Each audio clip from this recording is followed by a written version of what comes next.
I appreciate the question, Praveen. I am good. I am actually in Vietnam right now, so it's the early morning for me, but not too early.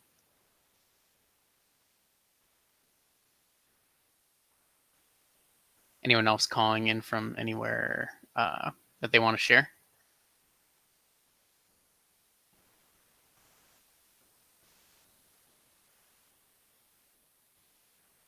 Arizona, nice. Vancouver. Got 3 countries covered already. Thank you, Alberta. Oh, Gloria, I lived in Boston. Lagos. Lagos. What am I doing in Vietnam? I am living here for a few months. Sort of doing the whole thing where you work and travel. So that's what I'm up to. I appreciate the engagement, everyone. Already awesome. So I'm going to give a very quick overview of what's going on here, and then basically this is going to be an open time for you to ask any and all of the questions you have. So let me give this very quick intro, and then we will get started. So I'm going to share my screen real quick, and here we go.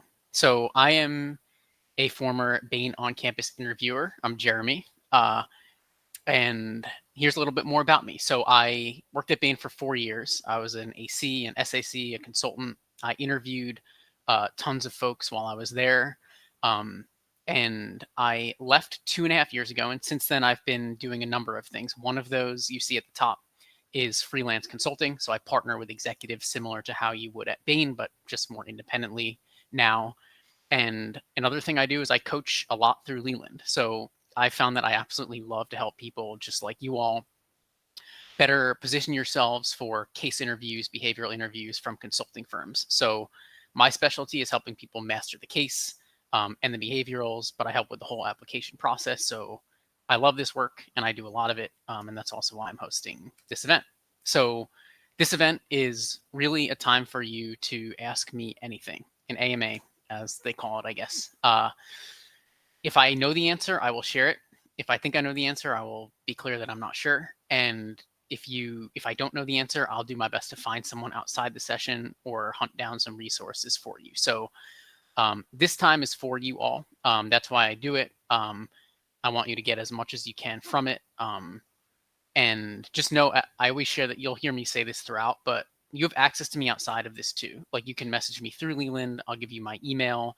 I'm very happy to be there to support you in whatever way I can. Don't worry about this because I run this event every month. So this passed. The discount code passed. So just know that. But Leland runs a consulting interview boot camp, which is basically a bunch of coaches like me who lead weekly sessions. And I've taken part in this two times in the past. I'll be taking part again as one of the teachers. It's awesome. It's much a lower investment than buying one-on-one coaching, and it can give you a great overview of the consulting interview process. So again, don't worry about this. If you message me, I can see if they can give you the discount code, but I can say this thing is awesome, and I don't get paid to say that. Like I don't get anything from it. So if you do want to work with me one-on-one, again, there's like no pressure. That's not at all what the point of this session is. Feel free to use this discount code to get 25% off, Jeremy-Sharp-25. If it doesn't work, let me know. And I'm also happy to just chat with you if you want to chat for a few minutes and just ask some questions offline. Like for sure, we can do that. No charge, all good. So let me stop sharing my screen. And let me just give you the 2-second like overview of how this is going to work. So this is your time, as I said. Please, please, please don't hesitate to, or hold back any questions. You can come at me with the questions through the chat. I prefer if you could raise your hand and then speak them out loud, perhaps come off a video. And yeah, any other way you can find to transmit the question to me is welcome. So without further ado, let's do it. Who's got something for me to start?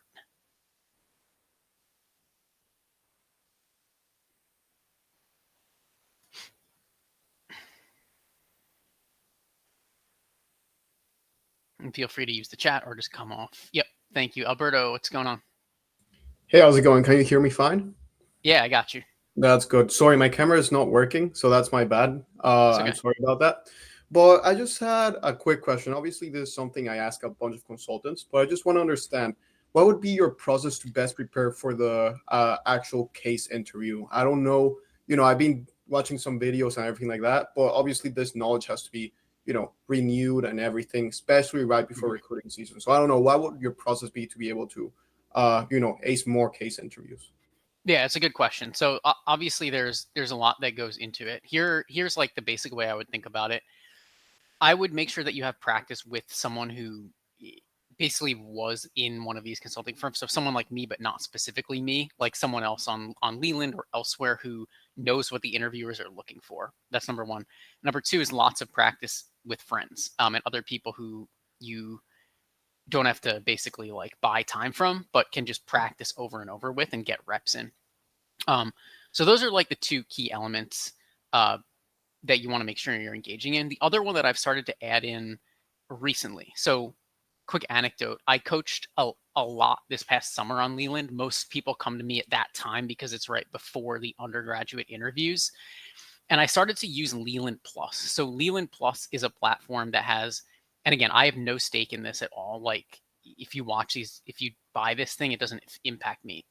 I use this with coaching to help accelerate people's learning. So there are a lot of videos on there made by other coaches who I know and trust, and me, um, that can help you get up to speed while not having to engage in coaching or even being on someone else's schedule. So I would learn as much as I could from that if I were you, or a similar resource, and then start to engage in live practice with a coach, with friends, because those are going to be your best friends. Does that make sense? Does that answer the whole question? Yes, it does. Definitely does make sense. And not much of follow up, but completely different Okay. subject. I had another question.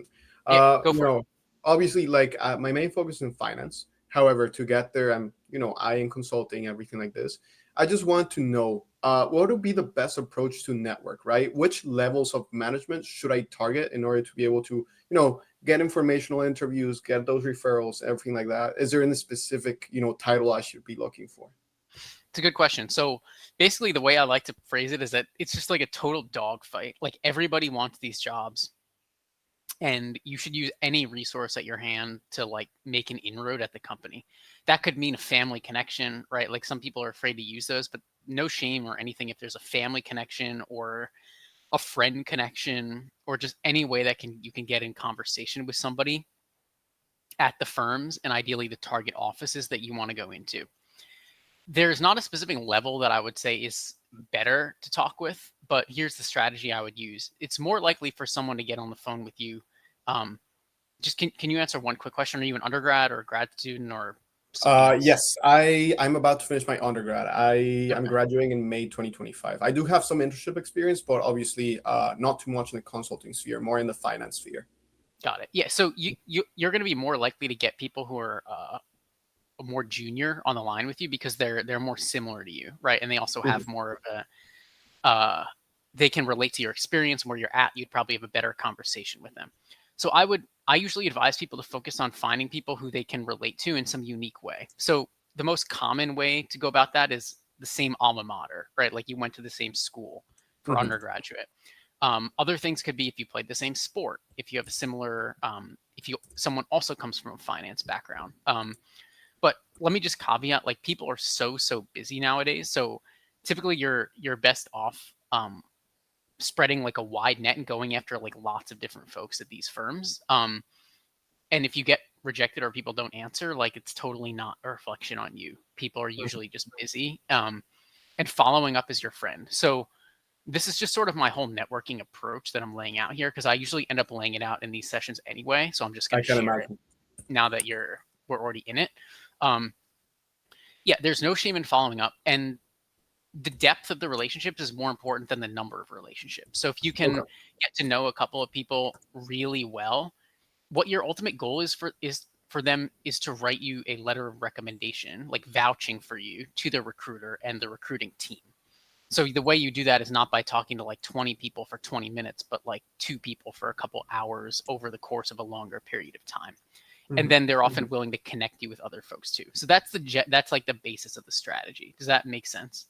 Yeah, it definitely makes sense. So just go for quality instead of quantity, basically, and just try to find those common, Depth. ground. Would you say, like, I mean, I've been using these strategies, right? But, I'm about to graduate. However, I did go to high school in another place of Canada. I don't know if it would be relevant to maybe look for alum in my high school as well, or is that too far back? I'm not No, sure. nothing. No, Any. usually people are just more likely to answer a message when it's like, oh, we both went to this school, we both went to this high school, we both played college tennis. So you pull those threads again, not expecting much from them, but using all of them. Okay, perfect, Jeremy. I think that's Cool. about everything I have to ask. Thank you so much. Awesome. I appreciate the questions. Feel free to jump back in. I'm gonna go to Jay real quick. Jay, what's up? How can I help you?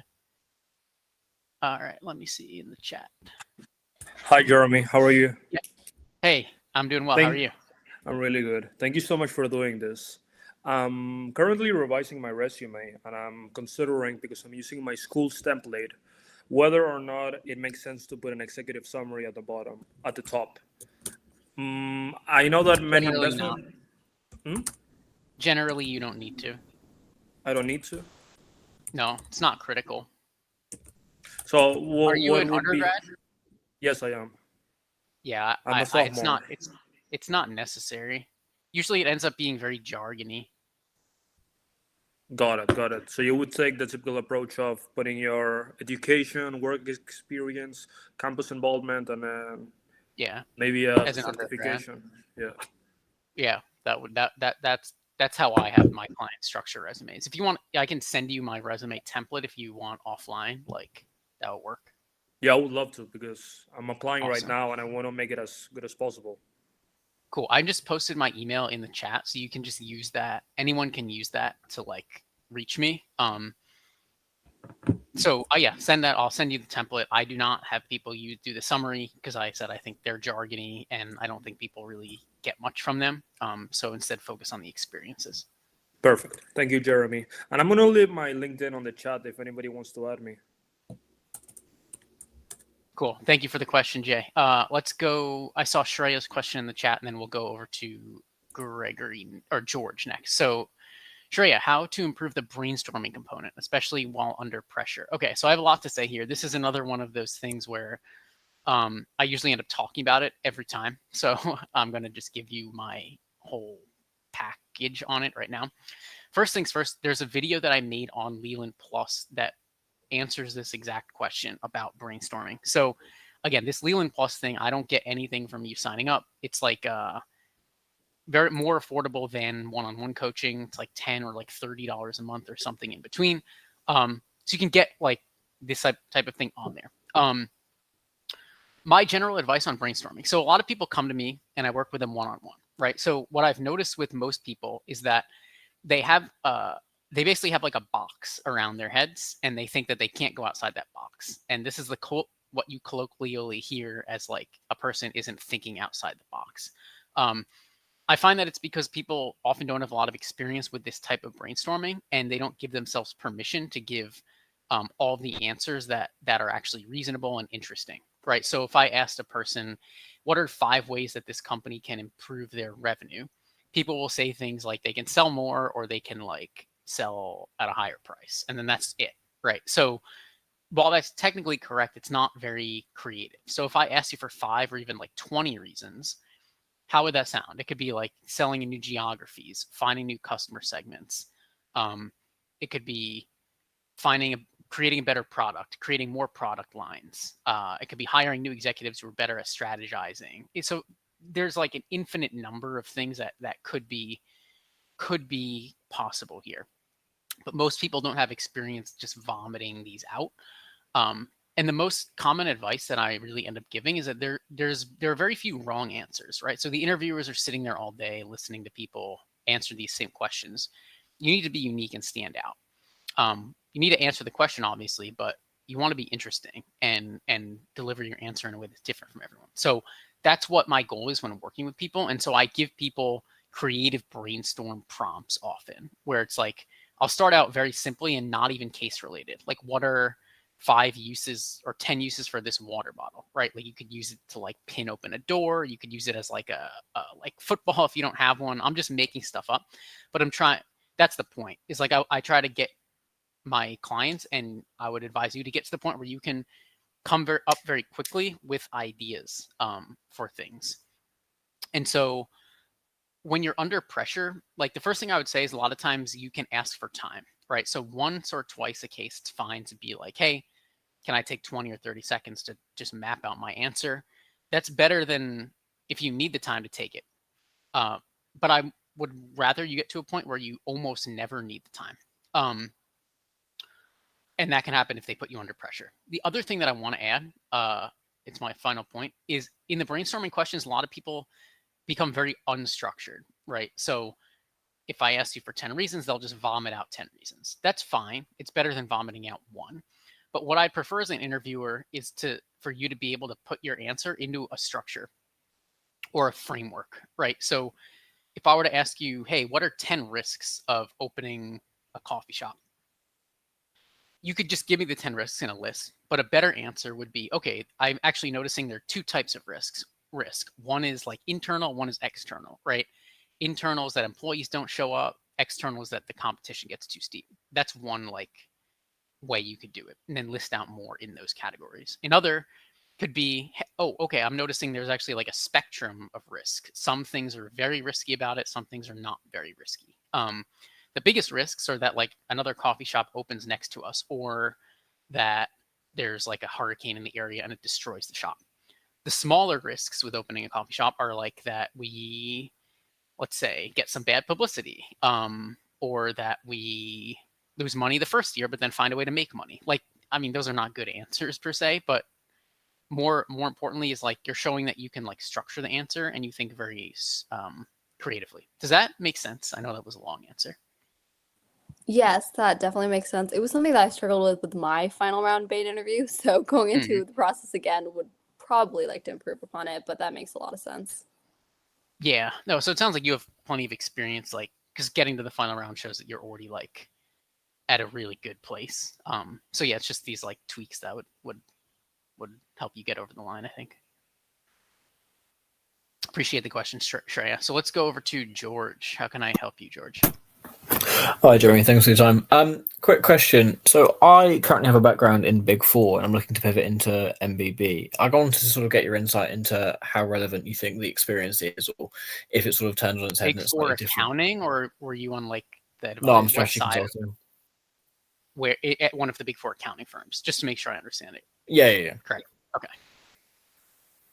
So what can you re-ask the question at the end?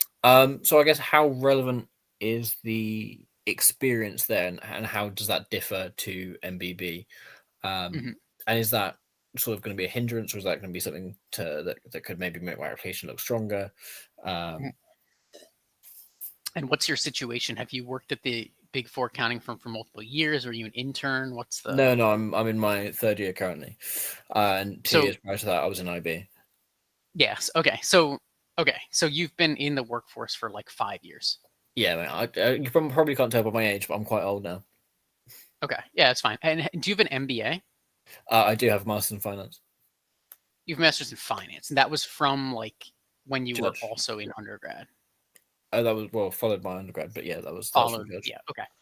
Yeah. So this is another thing that comes up very, very often in these AMAs. So I am not an expert on lateral hiring and industry hiring. So these two things I'm going to cover right now because a lot of people generally have these questions. I want to be very honest about what I know and don't know, and what I think and don't think about the situations. So here is basically what these two things are. Industry hiring, in short, is what is when you're coming from like you worked in a different industry, now you want to go to consulting. Lateral hiring is what you're talking about, where you're in another consulting firm and you want to come over to an MBB. I don't know a lot about these things because I didn't partake in them when I was at Bain. And the other thing about them is that they're very seasonal and they seem to fluctuate a lot. So this is the blunt truth. I know it's not going to sound great, but I generally take the approach of like, I want you all to like I want you to be as informed as you can. So I am still in somewhat touch with some Bain recruiters, and my brother works at Bain, so I'm like, I know the Bain landscape pretty well. These firms are not hiring laterally or from industry really at all right now, at least Bain. That's because the market is not doing great. And so a lot of times the way this works is that they use these lateral and industry hires to fill in gaps where people like leave. If too many people leave and it's like not a recruiting cycle from schools, right? The main two pipelines are MBA and undergrad. Then they'll find people from industry or from lateral, from other consulting firms. So what I've noticed right now is that those are not very reliable means of getting hired, meaning I would not put all of my eggs in that basket. It's not a thing that you can rely on, even if you're like the best case interview and have the best resume, because they're not, the channel isn't open. And if it's open, it's not open super wide. So the truth is that you have a very good background, right? Like you have a very relevant experience set. Like I also had the finance experience. I did like an internship.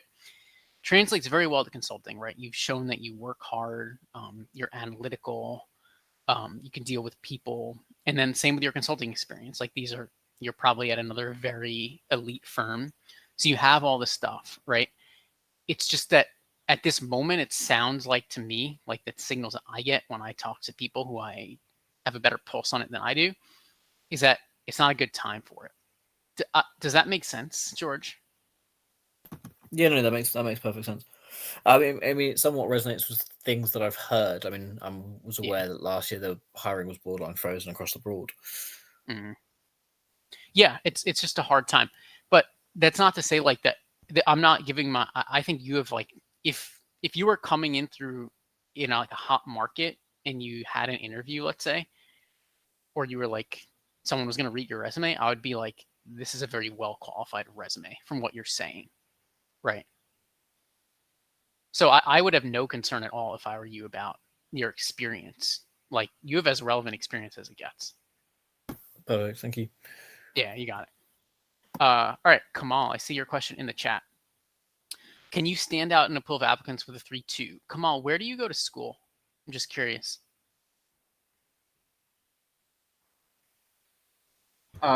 University of Lagos is a target school in Nigeria. Okay, gotcha. So it's a target school from the Lagos office. Yeah. Yeah, cool. And like, what's the do you know what the average GPA is at your school? Or like where most people are? The average, I don't know, but for most people that apply to MBB, usually above 3.5. Okay. Yeah, so when I was at MBB and I was reading resumes, and this might have changed a little bit, our target was a 3.5 or above. Now, there are some special circumstances. So I actually worked with a client this past recruiting cycle. He was an undergraduate and he had a 3.2, but he was very sick physically during his freshman year of college. So we wrote letters to the recruiters, to partners at the firm who he had gotten to know, and he ended up getting the job, which is amazing. I mean, I also was like amazed that he got it given that circumstance, but it showed me like something really important is that if there's a reason that it happened and if you can convey the story the right way, it's possible. I don't think he would have gotten the interview if we didn't have all this communication. He didn't communicate with the recruiter, with the partners before. But what it shows is that if you can get yourself into the interview, you can overcome the lower GPA. So for your case, unless there was something going on that caused it, having very strong contacts at the firm is going to be really the only chance you have of getting an interview, because they're probably going to filter out your resume based on the GPA. That's just my guess. I don't know for sure. I can't know for sure. But I want to encourage you that it seems like possible based on my past experience that you can get the interview depending on how you go about it, right? If you meet the right people, if you can shed light on what happened and how your mentality has changed, not that you need a perfect GPA, but just so that they understand like who you are, what your strengths are besides the GPA, because the GPA is not everything, right? Like it's just the best proxy they have to to gauge whether they want to interview you.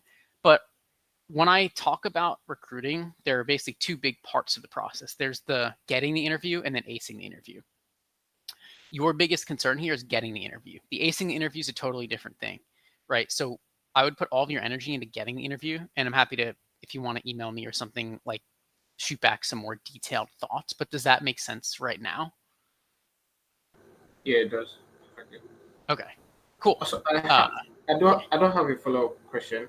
So after getting the interview, does GPA still matter? Even if you ace the interview, does GPA still matter after the interview process? It doesn't matter much. Like they're basically like two independent parts of the process, right? Like once you get through the first checkpoint, everyone's equal again, right? Everyone who got like a referral from because they're like the partner's like kid, or the person who has a low GPA, the person who has like perfect GPA. Now the main metric of success is the interview, the case interview, the behavioral interview, if you build trust with the interviewer, how you talk about your experience. Does that make sense? Yeah, it does. Thank you very much. Awesome. You got it, Kamal. All right. More questions. Who wants to jump in?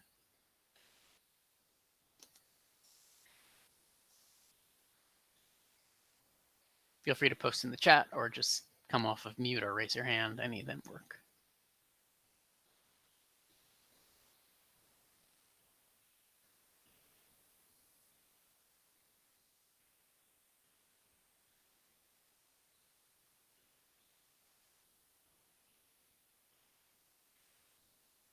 For lateral hires, other than just waiting it out and waiting for the market to get better, do you have any suggestions on how like a Big Four consultant or other consultants like Oliver Wyman and whatnot can move into one of the MBBs?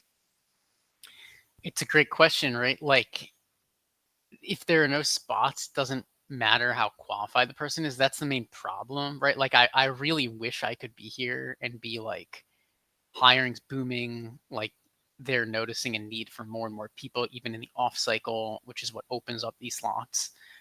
And then I would just be like, rock on, like you have a great qualification. I would basically be giving you the same networking strategy that I advise for all of the undergrads and the graduate students. That's honestly your best bet at this moment, is to find people at the firms and keep a pulse on what's going on there.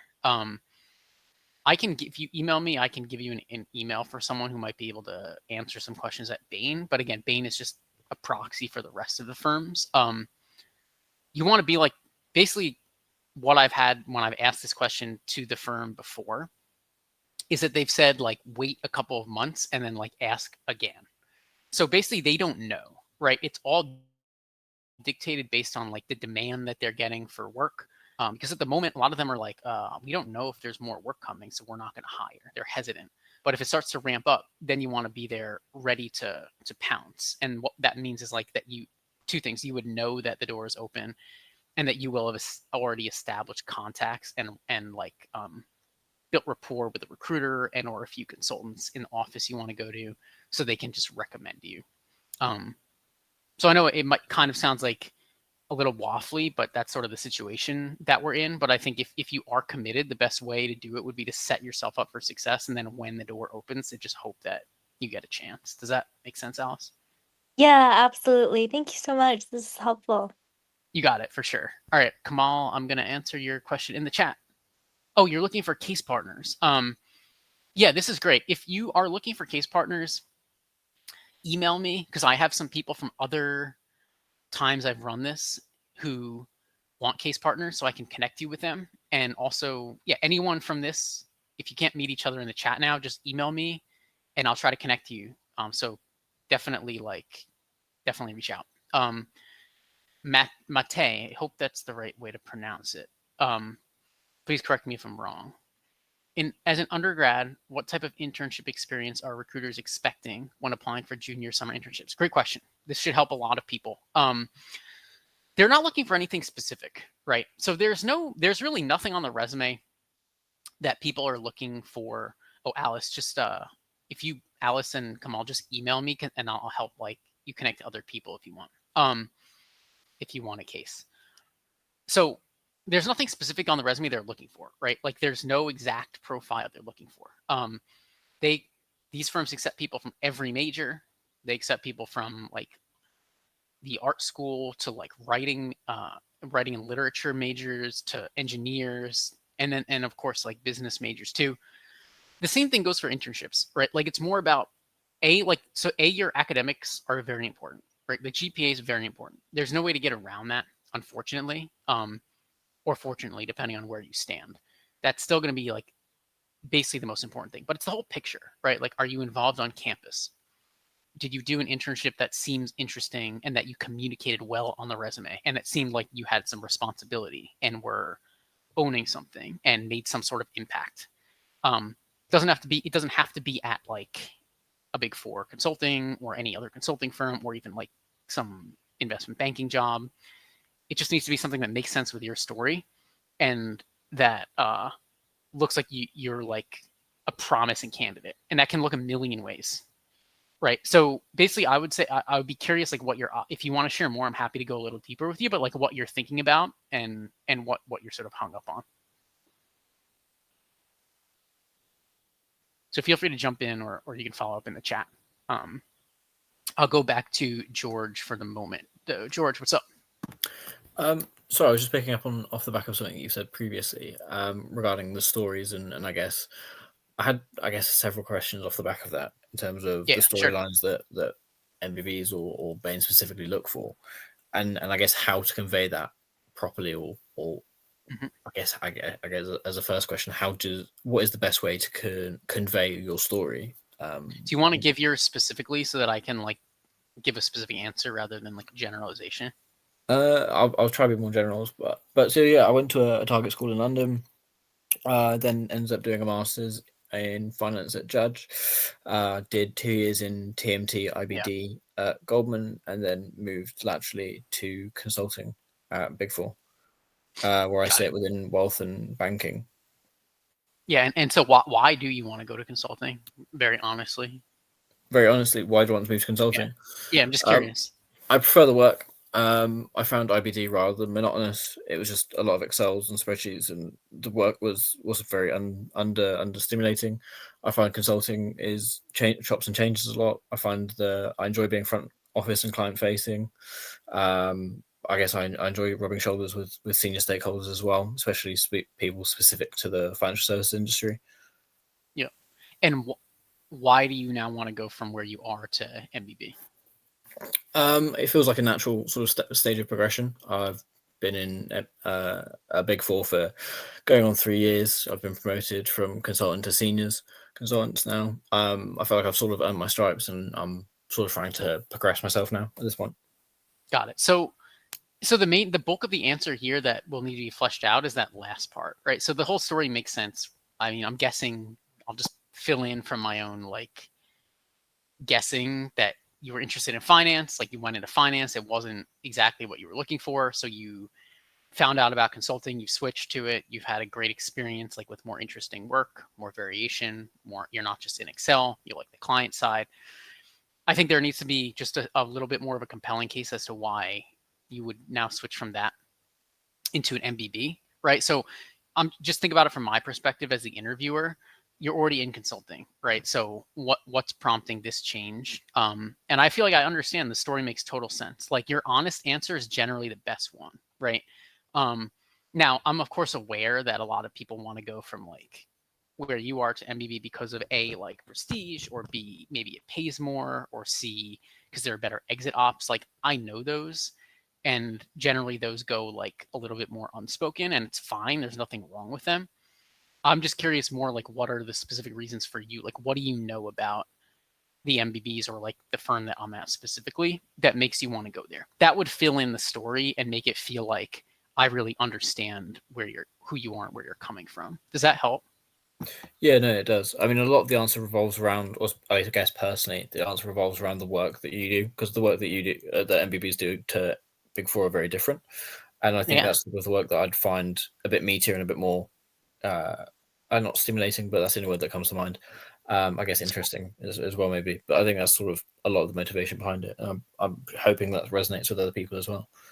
Yeah, I mean, the thing I say with this answer is like it doesn't have to be some like crazy like amazing story about how you like want to work at this firm or go to the industry. It just needs to make sense, right? They just want to see that it's a human on the other end and not like some person just being a robot, like parroting out some thing they looked up online or someone told them to say. So for you, it sounds like you know the story, and when you say it to me, I'm like, this makes total sense. Like I totally get it, right? Like you're ready for like more interesting work. The clients differ, like you could highlight how they differ, like just to show that you know, right? Because again, like it just it fills in the picture for me. It's like maybe you don't like working with a specific kind of client, but you love this thing about clients, and you know that MBBs have more of those. So it doesn't, you're not like saving the world or something like with this answer, but you're just making sure that you're giving them a way to like understand where you're coming from. Perfect. Thank you. Yeah, you got it. All right. I'm going to answer Mete really quickly, and then I'll go to the hands. I think my options mainly lie in wealth management or IB, but as a freshman, hard to find anything with formal processes. Yes. So this is where like the dog fight nature of it like comes in. And I know I'm kind of like blunt and like a little bit like rugged with some of my answers, but I think this is just like what's most helpful for people to hear. I would just do anything you can to get an internship that you're excited about and that you think you'd learn from. So that means tapping into like family, friends, alumni from your school, like fraternity brothers or sorority sisters, like business fraternity contacts, like literally anything.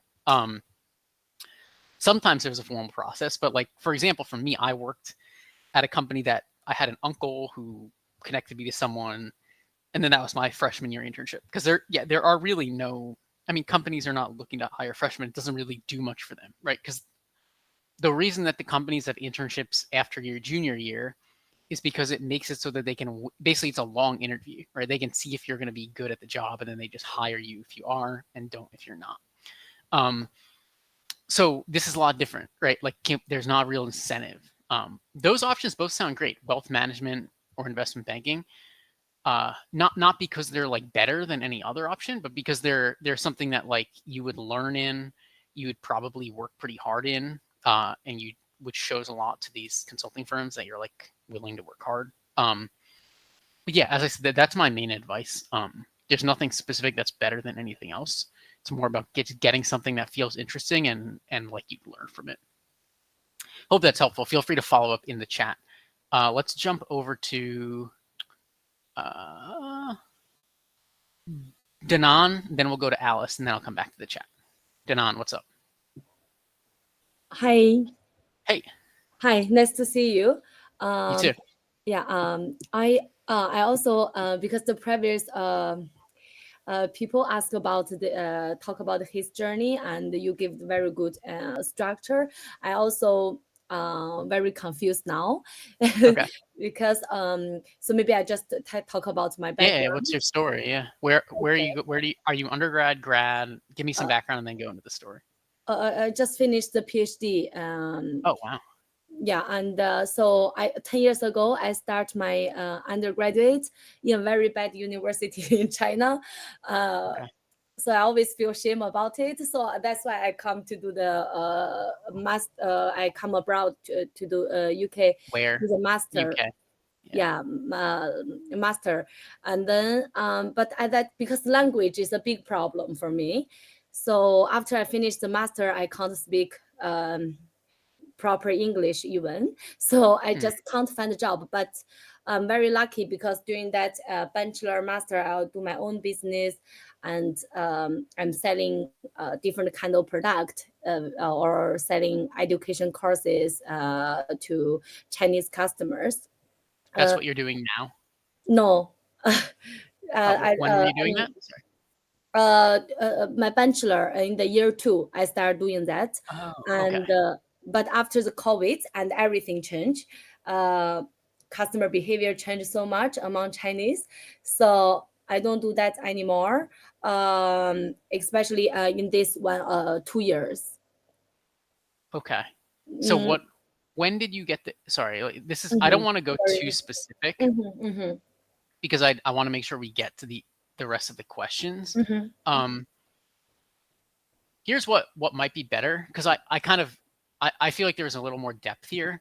Why don't we just set up like a 15-minute call at some point, like you can just message me. We'll just set a 15-minute call. I'm Okay. not going to charge you, and we can just go through Yeah, this. yeah. Mm-hmm. Like we'll do it like through. We should probably do it on the Leland platform. I don't really know. Why don't you just email me? Because I want Yeah, to. Because yeah. it sounds like there's a lot going on here, and I just don't have time to like unpack it all on Yeah, here. yeah, yeah, Does yeah, that yeah, make yeah, yeah. sense? Yeah, yeah, So makes I'm just sense. gonna put my Okay. email again. Yeah, I definitely want to help you out with it, but it's just Mm-hmm. like it'll take a little Just while to like get to the depth, you know. mm-hmm. Yeah, yeah, yeah, yeah, yeah. Cool. Okay, Any other okay. questions now that feel like they might be like Mm, easier for me to oh, answer now? okay. So maybe I just get easier.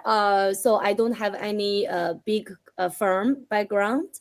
I only have the PhD in AI and the consumer behavior, and I have the startup, do my own things, experience. So I don't know because the big if I want to go to big company, I need to have the endorsement from the big company. But now I don't have any. I don't know how should I Yeah. move on. Is your goal specifically to get to MBB or like any or is management consulting the goal? First, I mean, directly go to MBB. I don't think it's possible because Yeah. I'm not from target school. Yeah, So it would it's be hard. okay. So you're what's your PhD in? AI and the consumer behavior Okay. Yeah. marketing. So let me just like give a quick answer here. Mm-hmm. You're an advanced degree hire. This is like another thing that I don't know much about. Because it's like not the realm that I played in when I was Mm-hmm. there. Right. So it's Mm-hmm. PhDs, Bain will hire like MDs Mm-hmm. for like certain things. It actually sounds like your degree is probably they're more likely to hire you into a very specific kind of role than a generalist role. Yeah. Because you have a PhD in like a thing that Bain has like practice areas Mm. where like people with a very specific skill sets sit, Mm. right? So you might not be client facing like as much, but you're Mm. helping client facing teams, you're helping the Mm. Bain come up with their perspective. So you would be in some sort of in like the consumer products group or something Mm. like that. Mm. So this is something like definitely feel free to email me about, but I think that's your best path of getting in is a Mm-hmm. more targeted versus like the generalist path. Yeah, makes sense. You mean that in the knowledge group or Yeah, R&D, this kind of thing. exactly. Yeah, Okay, in great. more internal role, that's Mm. a more of a support role, but it's still like you're on the client side. You're just not interfacing with them as much as the case teams. Mm-hmm. Okay, Yeah, okay, yeah. Thank you so much. That's very cool. helpful. But I will also email you. Yeah, for Yeah, sure. thank you. Awesome. Or you can also go to my Leland profile. Like Oh, this would okay. be better because it'll like keep us on the platform. I'm gonna post this so that anyone can just go to it. Mm-hmm. And you can just like message me through there and like start a chat. And like book a 15-minute call. So Yeah, sure. one thing I just want to say, we've got like 15 minutes remaining. Engagement's been great. This is super fun.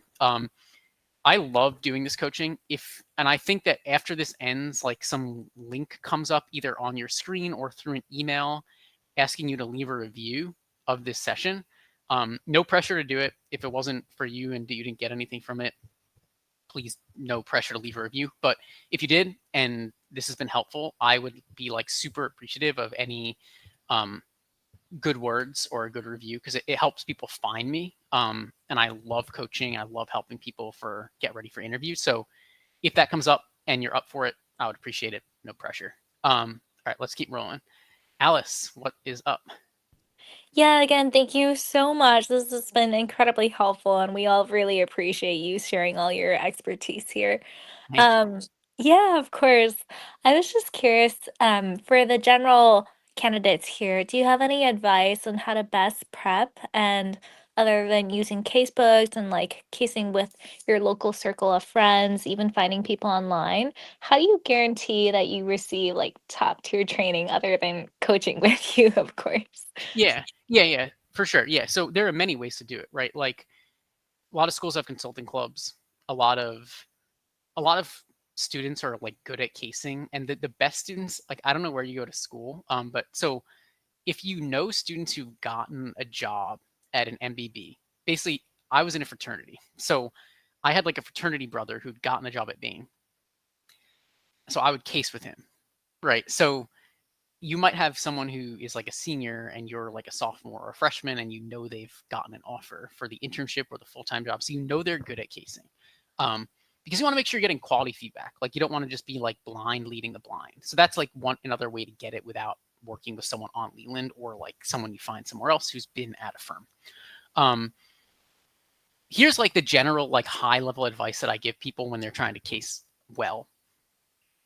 A lot of people get very hung up on like delivering like a perfect case. They're like, oh, I don't want to mess up. Like I'm afraid of messing up. I'm afraid of like stumbling on like a specific thing. What we're trying to do like in my work with people and how I'd recommend like thinking about your prep is to just perfect the swing as much as possible, right? Like if you watched like a baseball player and you were a scout and they had one at bat and the person just struck out, but they had an amazing swing, you'd be more likely to hire them or like recruit them than you would someone who hit a home run, but the swing looked like crap, right? So we want to make it so that you become very comfortable and your default is to just deliver an excellent case. Even if you mess up and if it's not your best case, where your technique is just so good that you do a great job. So a lot of the way that I'll do that with people, and that I recommend doing it for you too, is to find ways of casing well where you're not memorizing stuff, but where it's becoming more of like an ingrained skill. This applies a lot to frameworking in the beginning. People want to memorize stuff. It can help in the beginning, but ultimately we want to get you to a point where you're feeling like you're just having a coffee chat with the interviewer, right? We come into the interview, I just ask you, hey, my company isn't making money, what do I do? And instead of laying out some like perfectly crafted, like memorized thing, you just say, oh, you go into your head and you're like, okay, company not making money. What do I need to ask about that? Well, I need to know why it's not making money. I need to know like how much money it's losing. I need to know how it can start making money. That becomes your framework and you're starting to become more intuitive. So I would keep track of like how you're feeling when you're casing. And if it feels like it's becoming more of an ingrained thing, or if it's becoming more rigid and like something you're just trying to like memorize or like wrestle into control. So I know that's a little bit more philosophical. On the prep front, again, I think Leland Plus is great. Like this is a thing I recommend it every time I do these. And as I've said, like I think that if you watch a video from me, I get like 2 cents or something. Like I am no stake. And I also like, I think that it's just so much more efficient than spending a lot of time with another coach or me or just like running around like on Google. It's just structured well. There are good videos. There's another coach named Ian who I know and respect, and a lot of his videos are on there. So I just recommend like starting there. And if it's not good, like you can always like coach with someone. Does that make sense? This was like a big question, so I just want to make sure it Yeah, feels like totally. I'll probably connect with you afterwards as well, and really appreciate the energy and all the advice you're sharing here. This is helpful. you got it. Thank you for the engagement. Really, really appreciate that too. Yeah, of course. Divya, I'm going to answer your question from the chat. Do you have any tips for higher view interviews, and are all higher views reviewed? It's a good question. The answer is I don't know. The higher view interviews, let me think on this for a second on if I have specific advice on it. It's definitely not something that I give a lot of specific advice on. It's very similar to how you want to deliver in person, right? Like the only difference is that this is probably going to be a much shorter amount of time that you get, right? So you want to make sure you finish the answer, and structure is going to be your friend as always, because you want to make it as easy as possible for the person on the other side to receive the message that you're trying to transmit, right? So if you have 1 minute to answer a question and the question is like, hey, Divya, tell me about a time where you failed. You just want to be like super answer first, as we would call it, with your answers, right? Like I failed when this happened. Here's why. Here's what I learned. Just be like very structured so that you can like get in and get out and make the point like really quickly. Beyond that, I don't have like a ton of specifics. So hopefully that's helpful. Feel free to follow up. Joao, thank you for the question. How much time is needed to prepare for a Bain case interview, assuming you have a lot of time to dispose? And any specific casebook to prep? I'll start with the casebook thing. I think that these are kind of becoming like outdated because I just think videos are better. So I'm sure that you could get something from that book, but you're going to be just as well off with Leland Plus, basically for like probably the similar price at this point. And it's much more relatable and easily more palatable. You'll waste less time. So that's one thing. How much time do you need? It depends on the person. Most people need at least like 30 cases, right? So the first time when I'm working with someone, they're often going to be like, they've never done this before. So it's just like if you open your eyes and you got thrown into like a new sport that you'd never played, like you just showed up on the basketball court, you don't know the rules, like nothing. So in the old days, I used to, people that I worked with, I would just throw them right into the fire and we would just case. I never would lecture at all, nothing. I would teach through example and get them feeling into casing. Now I use, as I mentioned, Leland Plus and these videos so that people can ramp up on stuff before our time. So we don't have to use our time with me like teaching, and we can more look at specifically what's going on and where they need my specific feedback. So how much time? We don't know. I've had people who come to me who've never cased before, who they get the job in a week. They have the interview, they come to me a week earlier, we case a couple times, they get the job. That's possible. I also have cased with people for 6 months and then they don't get the job they want. That's also possible. We don't know the outcome. We don't know where you're starting at. We don't know what skills you have naturally. In the first time that I'm meeting with people, I'm trying to gauge their skills across a variety of different realms. I'm trying to figure out like what the things are that they specifically are going to need to work on relentlessly and what the things are that they're naturally good at. One example is the math. Some people come in and they're very good at math. They don't make many mistakes. They can do it quickly. They can do complex problems on paper. Other people, it's not their strong suit. They didn't study it. They've never been a numbers person. So it would take us different amounts of time to like ramp up different skills. Very, very occasionally, there's like an Achilles heel that no matter how much work we put in, it becomes hard to overcome. The math can be one of those for certain people. In those types of situations, we'll focus more on strategies for how to like kind of mask it and how to work around it. So to answer your question in a long-winded way is that it's very dependent on the person, but it's usually somewhere between 3 and 6 months of work that would get you in a position of like, I feel really good going into this interview. Feel like you're swinging the bat well, as I mentioned. But as I said, it can be much shorter, much longer. Does that help, Joao? Yeah, awesome. We've got around 7 minutes left. Any other questions coming up? I don't have anywhere to run, so I'm here for you.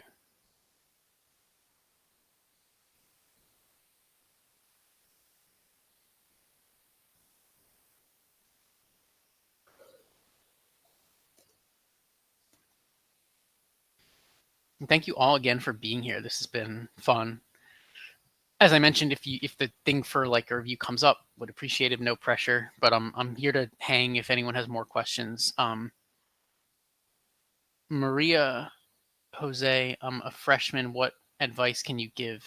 Maria, can you elaborate a little bit? What specifically would be helpful / what specifically are you might be confused about at the moment?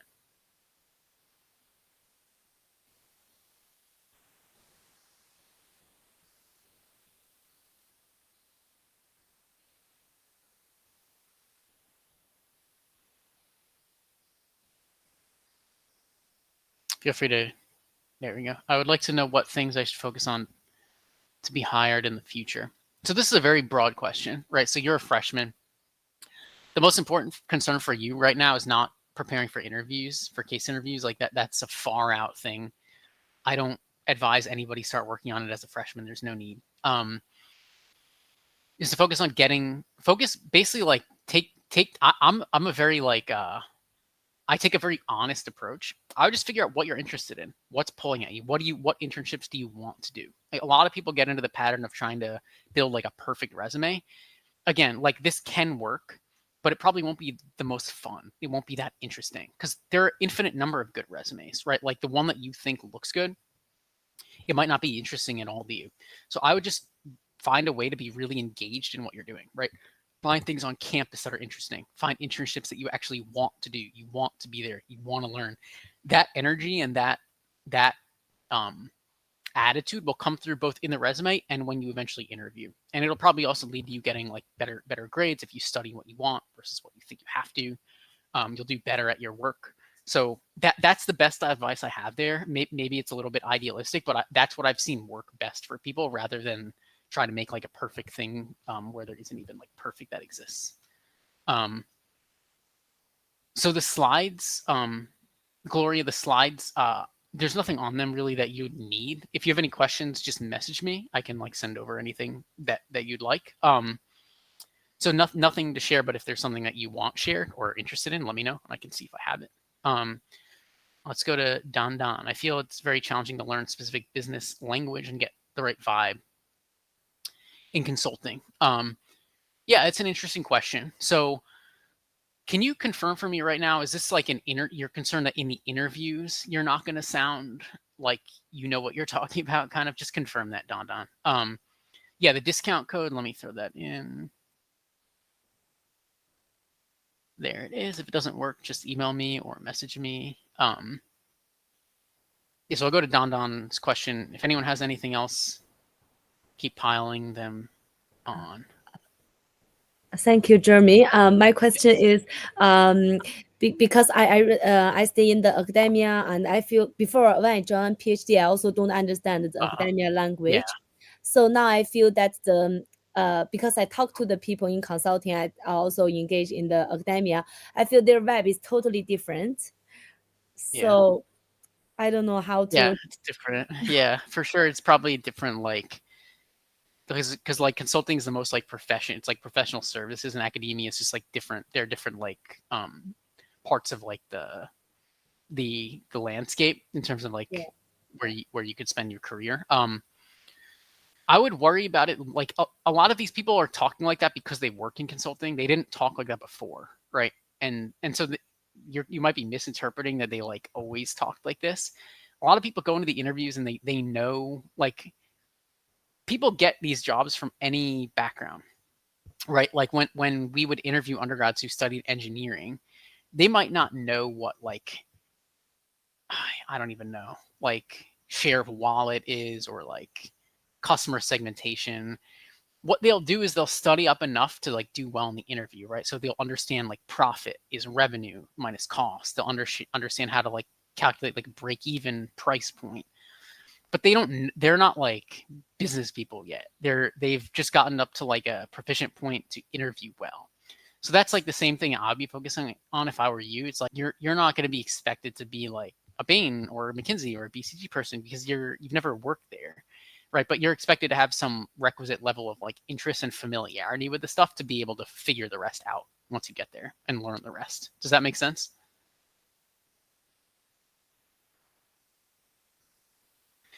Yeah, right. So like you don't need to become like some sort of expert, but you want to be able to have like conversation pretty much. Cool. Appreciate everyone showing up and engaging so much. This was fun. If you have more questions, as I said, like email me. I'll just put the email in the chat one more time. Happy to help. And if I can't answer your question, I will direct you to someone who can.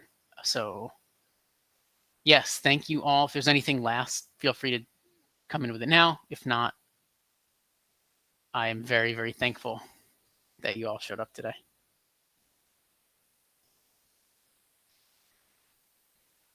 All right, everyone. Hope you have a great rest of the day wherever you're calling in from. And this is fun. See ya.